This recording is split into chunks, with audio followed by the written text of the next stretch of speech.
Imagine this. You have spent decades building your savings. Your pension goes into your bank account every month. Your CPP or OAS arrives by direct deposit. You have money set aside for emergencies, bills, your spouse, your children, and perhaps your grandchildren. Then one day something happens that every family eventually has to face. You die. And suddenly the question is no longer how much money is in the account. The question becomes who is legally allowed to access it. And this is where many Canadian families are surprised. A spouse may not simply be able to walk into a bank and withdraw money from an account that was only in the deceased person's name. An adult child may know the account exists but still have no authority to use it. A person who had power of attorney while the senior was alive may discover that their authority has ended. And depending on the type of account, the province or territory involved, and the financial institution's procedures, access to money can become restricted while the estate is being dealt with. This does not mean that the bank has taken your money. It means the money may have to be dealt with through the proper estate process. And there is another detail that many seniors overlook. Joint bank accounts are different, but even a joint account should never be treated as automatically simple. So today, we're going to walk through what Canadian seniors and their families need to understand about bank accounts after death, what can cause delays, what documents may be required, what happens to CPP and OAS payments, and most importantly, what you can do while you're still alive to make things easier for the people you leave behind. If you value straightforward information about Canadian seniors, retirement, banking, CPP, OAS, and government benefits, subscribe to the channel and turn on notifications so you don't miss future updates. Now let's start with the most important question. What actually happens to a bank account when the account holder dies? Let's begin with a simple distinction. There is a major difference between money belonging to a deceased person and money that another person is legally entitled to access. When someone dies, their assets and liabilities generally become part of their estate. The federal government explains that estate law, including wills and probate, falls under provincial and territorial jurisdiction. That means the exact process can differ depending on where the deceased person lived. This is why you should be cautious whenever you hear someone say, in Canada, the bank always freezes every account when someone dies. That's too broad.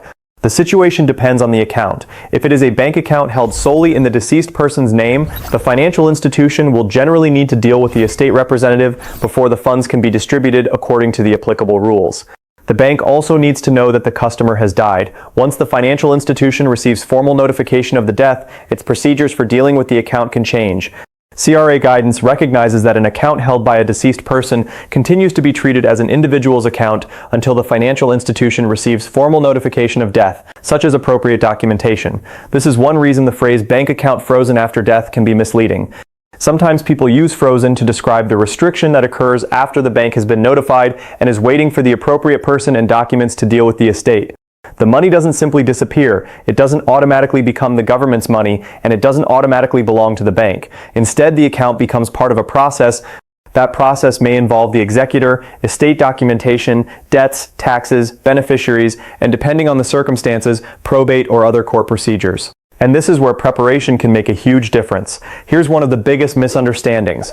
A lot of people believe that if a husband dies, his wife automatically gets everything in his individual bank account. Or if a mother dies, her adult daughter can simply go to the bank because everyone in the family knows the money belongs to the family. That's not necessarily how it works. If the account was solely in the deceased person's name, the bank cannot simply treat another family member as the new owner because that person is a spouse, child, sibling, or beneficiary. The person who handles the estate is generally the legal representative, typically the executor named in the will.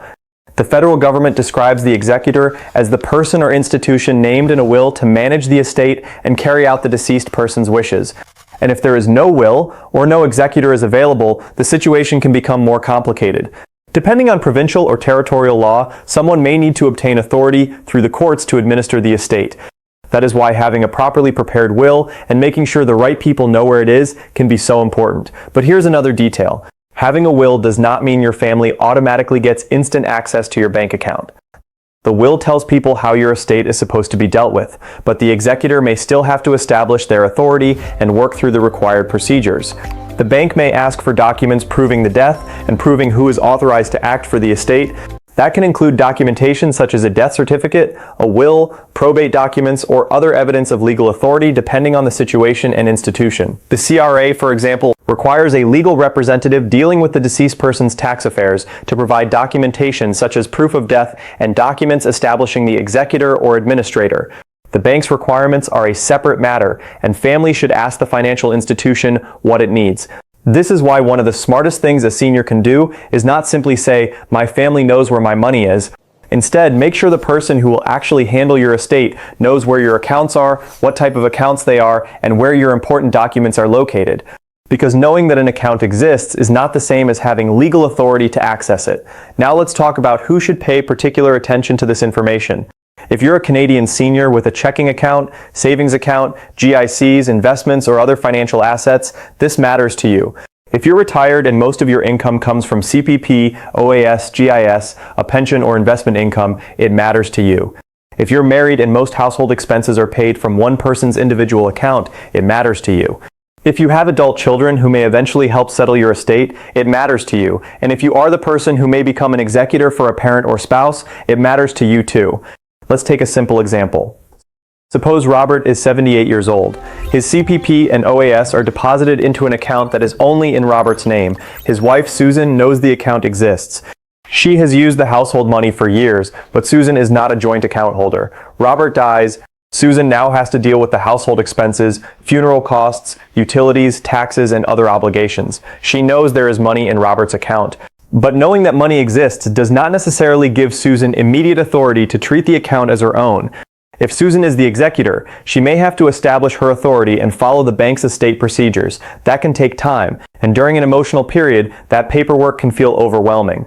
Now imagine the family didn't know which bank Robert used. Maybe he had a savings account at another institution. Maybe he had a GIC. Maybe he had an old account he rarely used. Maybe important documents are in a safe, but nobody knows where the key is. This is where a state organization becomes extremely valuable. The government itself recommends preparing a will, choosing an appropriate executor, and organizing financial affairs before death. And there is an important lesson here. The goal isn't to give your family access to your money while you're alive. The goal is to make sure the right person can legally deal with your estate when the time comes. Now we're getting to one of the most important details in this entire video. Many seniors have a power of attorney, and that's a good reason to pause and understand exactly what it means. A power of attorney can give another person authority to manage money and property while you're alive, depending on the terms of the document and applicable provincial law. But here's the critical point. A power of attorney ends upon death. The Government of Canada specifically explains that the authority granted through a power of attorney ends when the person who granted it dies. So imagine a daughter has been helping her elderly mother manage banking while her mother is alive. The daughter has power of attorney, her mother dies. The daughter cannot simply say, "I have power of attorney, so I can continue using mom's account." That authority does not continue after death. At that point, the estate's legal representative takes over, and this distinction can prevent a very serious mistake. Some families assume that because someone had access to online banking, a debit card, or power of attorney, that person can continue using the account after death. That is not something you should assume. Once a person dies, the legal situation changes. The person handling the estate needs to follow the proper process. And this is one reason seniors should review their financial arrangements while they're healthy and able to explain their intentions. Now let's talk about joint accounts, because this is where things get especially interesting. A joint bank account is an account shared by two or more people. The Financial Consumer Agency of Canada explains that joint account holders generally share access to the account and responsibility for transactions, although the exact terms depend on the account agreement and financial institution. In many cases, joint accounts include a right of survivorship. That means when one joint holder dies, the surviving joint holder may become the owner of the account. But, and this is extremely important, do not assume that every joint account works exactly the same way. The federal government's guidance for older Canadians specifically warns that joint accounts can have different consequences, and that in some cases questions can arise about whether the deceased intended the remaining money to be a gift to the surviving joint holder. There can also be provincial differences. For example, the Government of Canada specifically notes that in Quebec, a joint account is frozen when one of the joint account holders dies. So if you have a joint account with your spouse, don't simply assume you already know what will happen. Ask your financial institution. Ask what happens to the account if one holder dies. Ask whether there is a right of survivorship. Ask whether the account could be restricted. And ask what documents the surviving holder may need. That conversation can be much easier while everyone is alive than after a death. There's another reason to be careful. Adding an adult child to a bank account is not simply an administrative convenience. It can have legal, tax, and estate implications. If you're thinking about adding someone to your account so they can help you pay bills, understand exactly what you're creating. Sometimes there may be better alternatives depending on your circumstances. The federal government's guidance recommends understanding how a joint account works at your financial institution and considering legal advice when appropriate. So don't add someone to your bank account simply because someone told you that's the easiest way. It may be, but you need to understand the consequences first. Now let's bring this back to the people watching this channel. Many of you receive CPP, many receive OAS, some receive GIS. So what happens to those payments after someone dies? This is extremely important because families sometimes see another government payment arrive after a death and assume that the money automatically belongs to the surviving spouse or family. That is not necessarily correct. The Government of Canada says that when an OAS or CPP beneficiary dies, those benefits must be cancelled. The estate is entitled to the deceased beneficiary's OAS and CPP payments for the month in which the death occurs. Payments issued after the month of death generally have to be returned. That includes OAS and GIS, as well as CPP retirement pension and certain other CPP benefits. So imagine someone dies in the middle of the month. The family may later see another direct deposit. They shouldn't automatically spend it. The executor or responsible person should determine what the payment represents and follow Service Canada's instructions. If the payment was issued for a period after the month of death, it may need to be repaid. And this is another reason the estate process and the bank account process are connected. The executor may need to deal with government payments, the CRA, the bank, debts, and other financial matters. But there can also be money coming into the estate. For example, the CPP death benefit may be available if the deceased contributor meets the eligibility requirements. For deaths on or after January 1st, 2025, the maximum CPP death benefit is up to $5,000, consisting of the base death benefit and, where eligible, a top-up. The executor should apply as soon as possible, and the government says the executor should apply within 60 days of the date of death when an estate exists. So there are two completely different ideas here. Some payments may need to be returned, other benefits may be payable to the estate or eligible survivors. That's why families should never guess, they should verify. Now let's talk about the person who often becomes the center of the entire process, the executor. An executor isn't simply the person who gets the money. The executor's role is to administer the estate. That can involve identifying assets, dealing with debts, filing tax returns, communicating with government agencies, working with financial institutions, and eventually distributing the estate according to the will and applicable law. The CRA describes the legal representative as generally being the executor named in the will and notes that the representative is responsible for administering the deceased person's estate. This is why choosing an executor is a serious decision. You don't necessarily want to choose someone simply because they are the oldest child. You want someone who is organized, trustworthy, and capable of handling financial and administrative responsibilities. And remember, an executor may have to deal with more than one institution. There could be a bank, an investment company, an insurance company, the CRA, Service Canada, a pension provider, a mortgage company, utility companies, credit cards, property, vehicles, and potentially provincial or territorial authorities. That can become a lot. This is why your estate plan should not be a mystery. If you are a senior watching this right now, ask yourself a simple question. If something happened to me tomorrow, would the person handling my estate know where my important financial information is? If the answer is no, that's something worth fixing, and you don't have to tell everyone every detail of your finances. You simply need a secure system that allows the appropriate person to locate the information when necessary. Let's go through some of the biggest mistakes families can make. The first is assuming that the spouse automatically has access to every account. Marriage does not automatically make someone a joint account holder. A sole account and a joint account are different. The second mistake is assuming that a power of attorney continues after death. It doesn't. The authority ends at death. The third mistake is adding a child to an account without understanding the consequences. A joint account can affect ownership, control, and estate planning. The fourth mistake is keeping financial information completely hidden from the person who will eventually have to administer the estate. Privacy is important, but total secrecy can create unnecessary problems. The fifth mistake is spending government payments that arrive after death without checking whether they are actually payable. Remember, CPP and OAS payments after the month of death may have to be returned. The sixth mistake is assuming that having a will solves every banking problem. A will is extremely important, but the estate still has to be administered. The seventh mistake is forgetting about taxes. The legal representative generally has to deal with the deceased person's final tax return and potentially estate tax matters. And here's one that many families overlook: distributing the money too quickly. An executor may be tempted to see the money in the account, divide it among the beneficiaries, and move on. But there may be outstanding debts, taxes, or other obligations. The CRA warns that an estate representative can potentially become personally liable for outstanding tax amounts if estate assets are distributed without dealing properly with the tax obligations. A clearance certificate can help protect the legal representative when the appropriate requirements have been met. So don't rush. The goal isn't to distribute the money as quickly as possible. The goal is to settle the estate properly. Now let's move from the problem to the solution. If you're watching this while you're healthy, you are in the best possible position to organize this information. First, make sure you have a current will. If you already have one, review it periodically, especially after major life events. The Government of Canada describes a will as an effective way to communicate how you want your property distributed after death. Second, make sure the person you have chosen as executor actually knows they have been chosen. Don't assume they will automatically know. Third, create a secure inventory of your financial institutions. You don't need to leave your banking password sitting on the kitchen table. Instead, make sure your executor knows where the information needed to identify your accounts can be found. Fourth, keep important documents organized. This can include your will, identification documents, insurance information, investment information, and other estate documents. Fifth, review your account ownership. Look at every important bank account and ask yourself, is it solely in my name? Is it joint? Who is the other holder? What happens if I die? Don't guess. Ask the institution. Sixth, review powers of attorney while you're alive. Make sure the person you've chosen is someone you trust and understands what they're being asked to do. And remember that authority ends when you die. Seventh, make sure your family knows the difference between your everyday banking arrangements and your estate plan.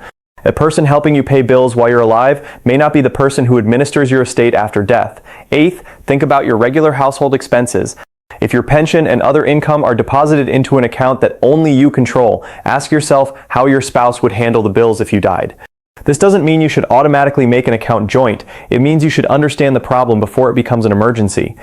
And ninth, if your situation is complicated, perhaps you own a business, have significant investments, own property in more than one province, have a blended family, or have concerns about an adult child's access to your money, consider getting advice from an appropriate legal or financial professional.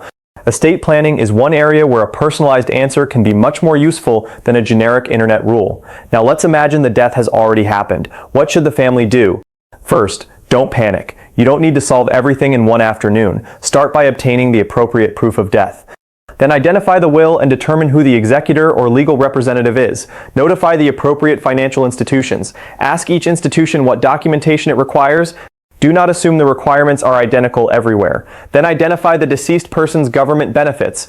Service Canada should be notified of the death so CPP and OAS benefits can be cancelled and overpayments avoided. The CRA also needs to be dealt with. The legal representative may need to notify CRA, access the deceased person's tax information, file the final tax return, and potentially deal with estate tax matters. Next, identify debts.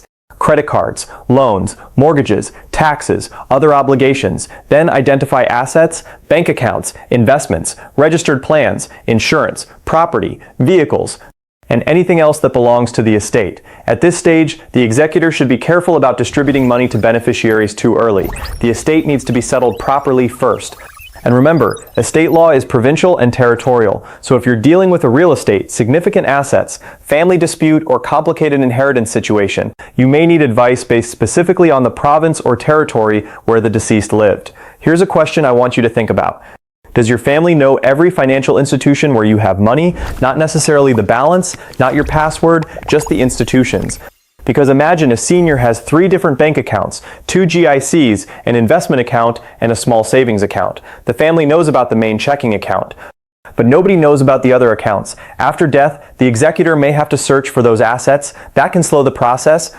Now imagine the senior had a simple document stored securely that said, "My financial institutions are listed here." That doesn't give anyone unauthorized access, but it gives the executor a roadmap. That's the difference between financial secrecy and organized privacy.